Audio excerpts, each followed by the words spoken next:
organ transplantation has been successful. It's not that you just live a few years and then die. It's successful because of the new medications and the new surgical techniques. And of course, I'm not the expert, I'm more of the subject of that. I've had a liver transplant for 18 years.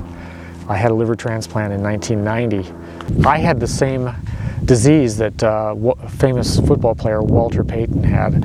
I had sclerosing cholangitis, and fortunately I was able to be on a waiting list and receive a life-saving liver transplant.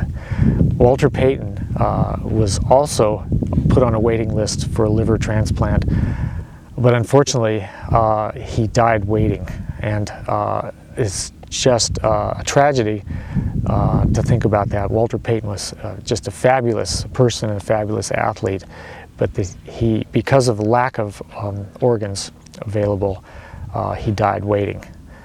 And that's a very sad story, but that's a lesson that we can all learn, is that it's possible to increase the number of organs available if more people were aware that they could be organ donors, and that being an organ donor is a life-saving thing. It's a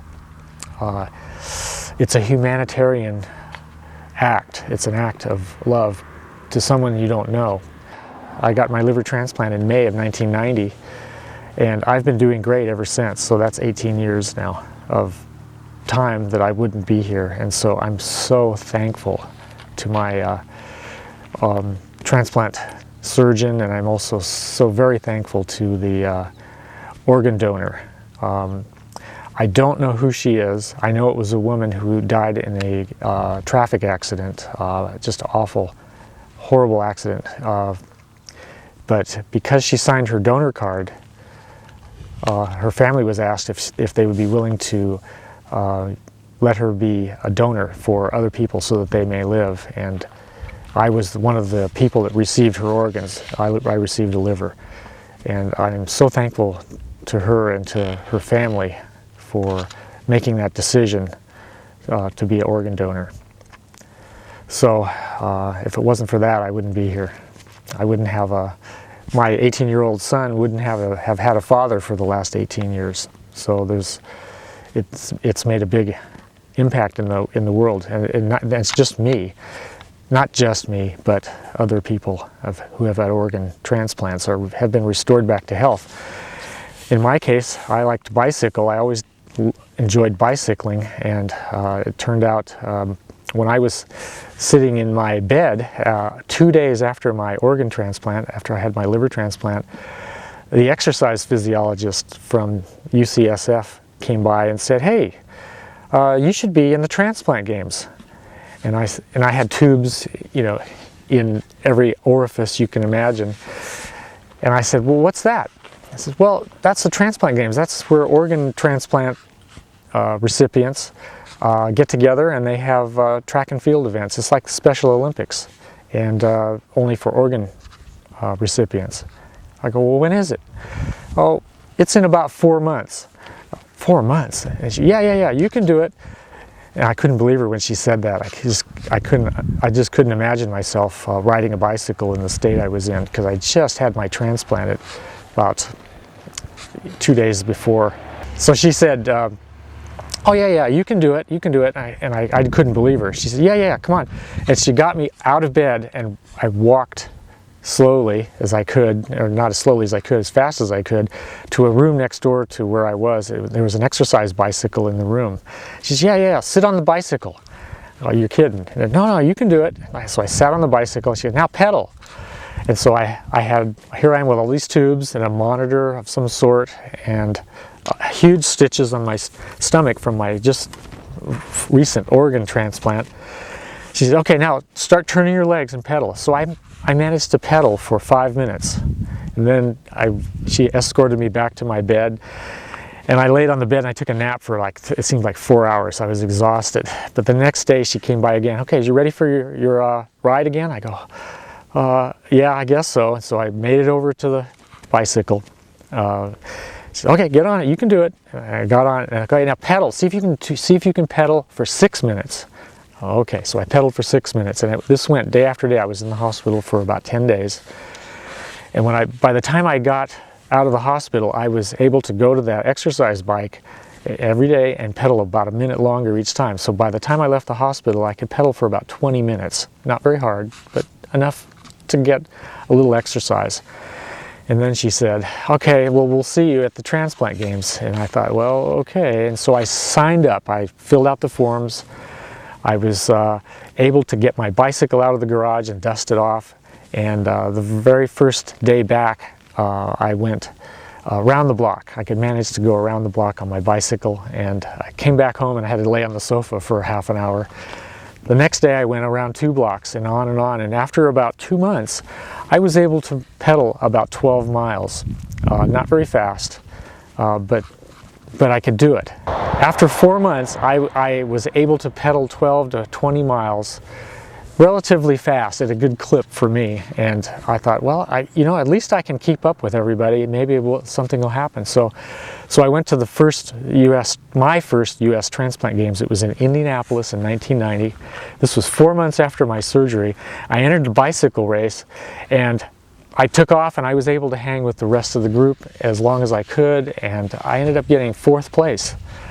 And it was just a revelation. It was amazing. The Escape from Alcatraz is an event that's a world-class event. The athletes that enter in that have to pre-qualify to get in. And my friend Bill Wall, who lives in Arizona, managed to get a special team together called the World Elite Transplants.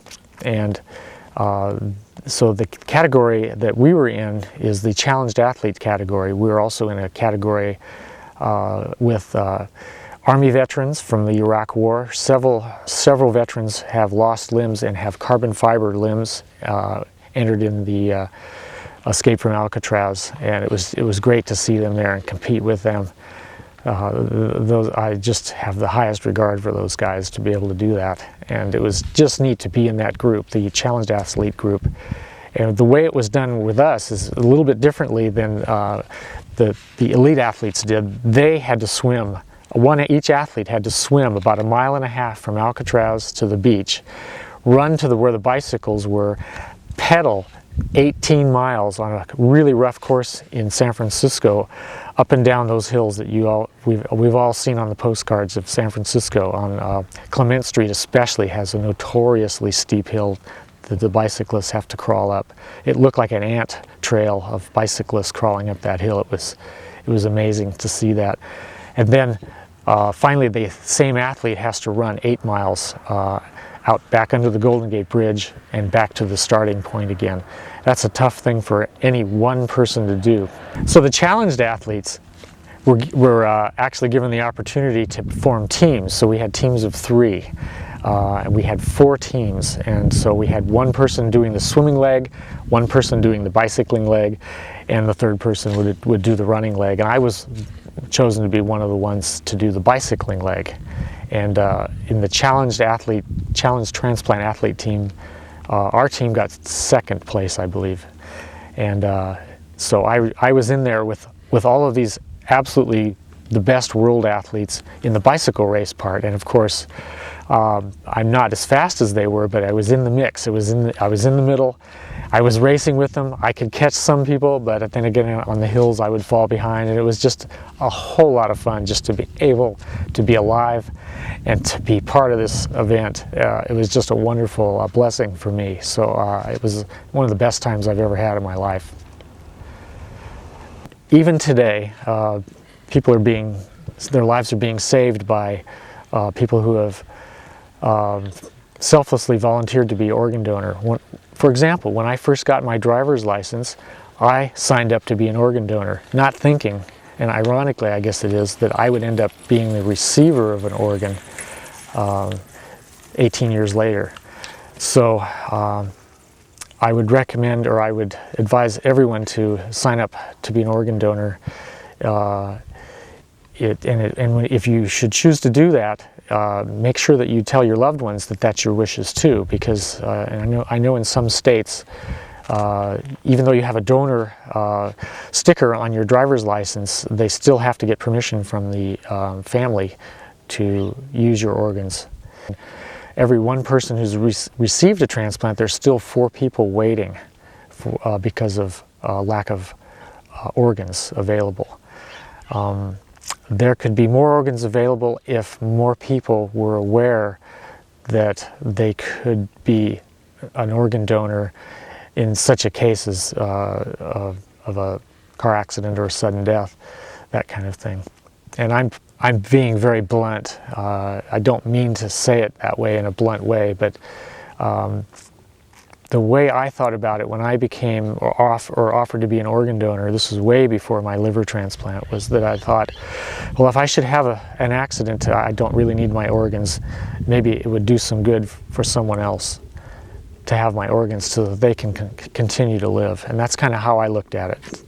And so I'm so thankful to the families that have agreed to do that. I feel like I'm part of their family.